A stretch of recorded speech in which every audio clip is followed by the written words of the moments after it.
This is 219 News Now, brought to you by Strachan Van Til, making lives easier for 94 years.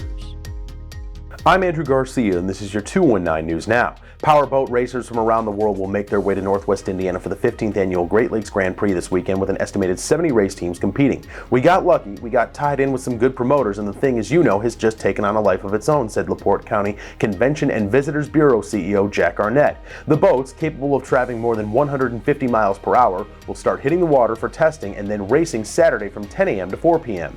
A group of teens in Griffith will be able to get back on the basketball court thanks to the kindness of a Griffith police officer. Corporal Pete Grist learned last week while patrolling the local Central Park that a group of teens had lost their ball. After a search failed to reveal the whereabouts of the missing ball, Grist reportedly purchased a new basketball from a local sporting goods store and returned to deliver it to the group of teens. His leadership and dedication to the community sets a great example, the department said.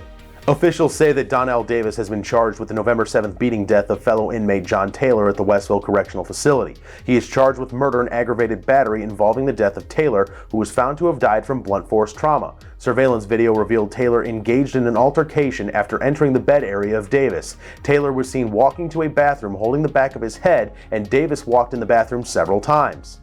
And in sports, Jack Gaber served as a basketball and baseball coach at Bishop Knoll, but he also served as a manager for the Indiana University basketball team from 1970 to 1973. It was during that final season that the Hoosiers reached the Final Four for the first time under Bob Knight. Gaber stopped in to share a story with sports director Sam Michael about Knight's giving side following that 1973 Final Four run. I walk in a couple of weeks after the season had ended, and Marianne, our basketball secretary, says, "Hey, Jack, coach wants your ring size." I go, "For what? What does he want my ring size for?" And she goes, Coach, I don't ask questions." I said, "Okay."